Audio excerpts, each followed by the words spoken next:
specielt svært. Vi kan godt se, nu lå der en hel nøgle på.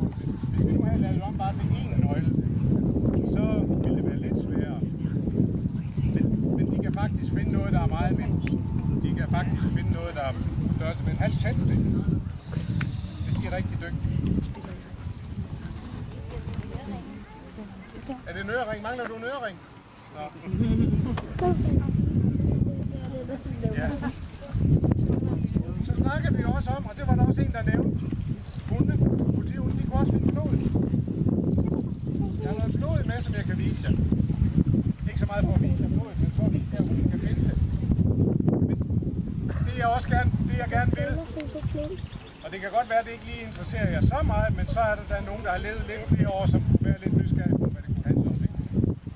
Det er faktisk meget almindeligt, at hvis nu, at der for eksempel har været et indbrud, og der er nogen, der har knust på hovedet, så er det faktisk meget almindeligt, at de skærer sig. Og derfor så kan vi jo være heldige, for nu at sige det på den måde, at de drypper blod ud på jorden. Det er helt normalt, at så drypper de blod ud på jorden. Hvis vi nu kan være så heldige, at vi kan finde det blod, så kan vi tage en prøve af det, og så kan vi med 100% sikkerhed finde ud af, om det blod, der ligger lige om lidt her på græsplænen, det er det samme blod, som ham, som har lavet indbrud i sig. Så kan vi sige, okay, hvis de to ting passer sammen, så er det dig, der er tyv. Og det er jo det, politiet de skal, først og fremmest blandt mange andre ting, det er, at de skal bevise, de skal sige, det var ham, der gjorde det. Det skal vi finde ud af. Og det er ikke altid lige let, for der er rigtig mange af dem, som ikke siger, det er rigtigt nok, det var mig. Der er faktisk rigtig mange af dem, der siger, jeg ved ikke noget om noget. Jeg har ikke været.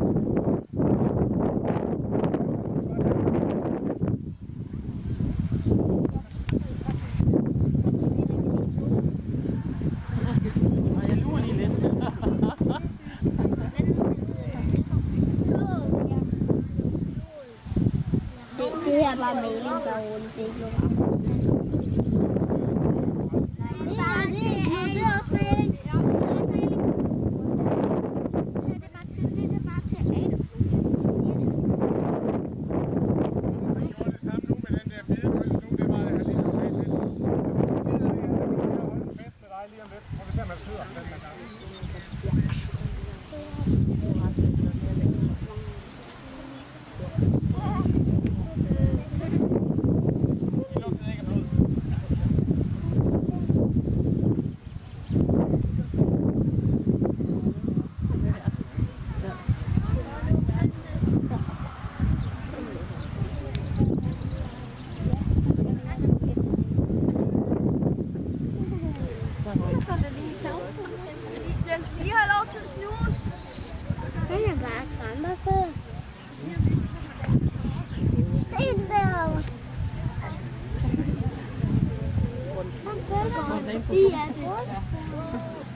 Fordi så kan jeg give ham den, så tror jeg nemlig, hvis han gør det rigtigt, så siger jeg til ham, du er min bedste ven, du får en belønning. Nu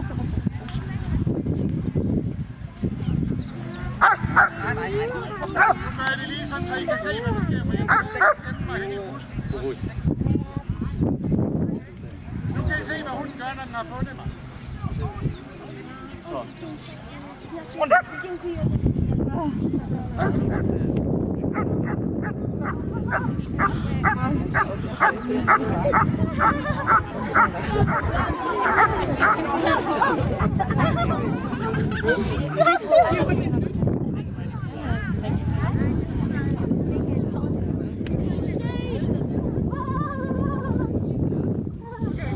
Så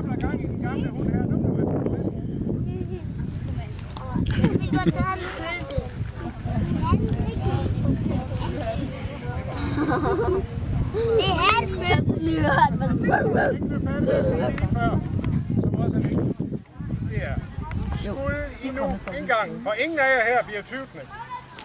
Så det er ikke derfor, jeg siger det. Men skulle I nogle gange være så uheldige, at I kom til at være et sted, hvor der kom en politimand forbi med sin politihund, for eksempel, at han var på jagt efter en tyvknægt, som lige havde lavet indbrud et stykke længere ned ad vejen, så kunne man godt risikere, at der kommer en hurtigløbende politimand og en hurtigløbende politihund forbi for at lede efter det her indbrudstyv. Hvad skal I så gøre? Ja, stå stille. Lige nok. Stå stille. Bare stå stille. Ikke noget med at gå hen og sige, hey, det var ikke mig, det var ikke mig, det var ikke mig. Bare stå stille. Så sker der ikke noget. Så sker det samme, som der skete derhen, hvor I så mig. Så stopper hunden enten, så siger den, ja, det kan også være rigtigt. Det er nok ikke Lise på 7 år, som har lavet det her indbrud. Jeg løber videre. Men det kunne også godt være, at hunden tænker et eller andet, hvad den tænker. Så stiller den sig bare op og kører, og så er det det. Så skal man bare blive stående, så kommer hundeføreren, og så kalder han på sin hund, og så er alting godt.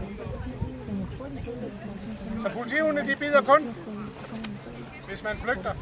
Hvis man bliver stående, så bider de ikke. Og det vil jeg gerne gentage. De bider kun, hvis man flygter, eller hvis man sparker og slår, så gør de ikke. Alle siger bandord. Bandord, det kan jeg godt lide holde til. Nej, du skal ikke bande over for mig. Ja, skal vi prøve det? Så bliver I stående der bagved. Og så må vi...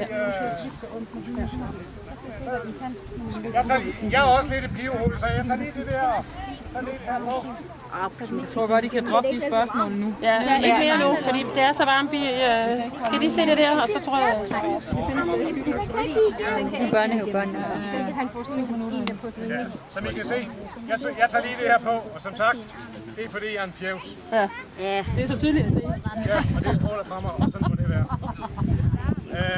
Så nu prøver vi at forestille os, at den fine bil, der holder derhenne, der ligger en guldring inde på forsædet. Jeg er tyvknægt. Jeg tænker, guldring, det er lige mig. Så nu går jeg altså hen, og så prøver jeg at se, om jeg kan stjæle den der guldring. Så står I alle sammen og forestiller jer. Der står en tyvknægt, der er ved at stjæle en guldring. Hvad gør jeg? Stå stille. Hvad vil I gøre, hvis I så en tyvknægt, der var lige ved at stjæle en guldring? Hvad vil du gøre? Yes! Så det er det, I forestiller jer alle sammen. I har sikkert ikke nogen mobiltelefoner, det er jeg sikker på. Men hvis I har, I forestiller jer, I har I skal altså ikke begynde at ringe til politiet. Forestiller jer. Okay, der står I der lige der, og stjæler noget hen med den bil der. Jeg ringer til politiet, og så siger I, der står en hen med den bil der, og han lige ved at stjæle. Det ser ud, som om han er ved at stjæle. Så tager politimanden til, ja, lige et øjeblik.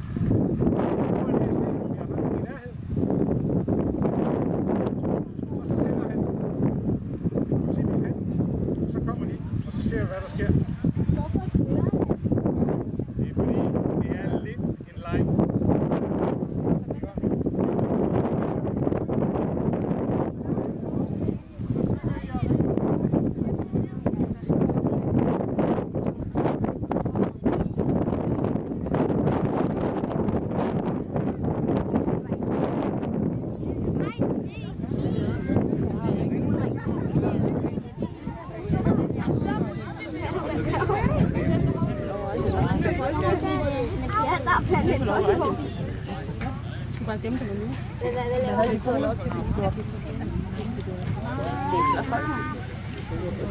Politiet er lidt op, når man siger, han vil gerne have mig til at se, hvilken styrer på.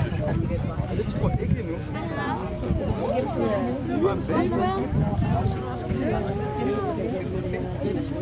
Så Mathilde, rigtig dumt at gøre det, hun har bedt jer holde op med. Ja, det er noget, at der kommer ikke noget politi.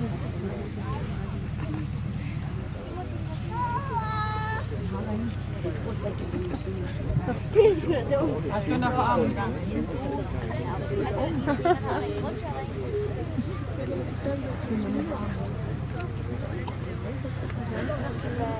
Så kommer det. Så kommer kommer. Hønserne kommer. Løb. Så kommer armen.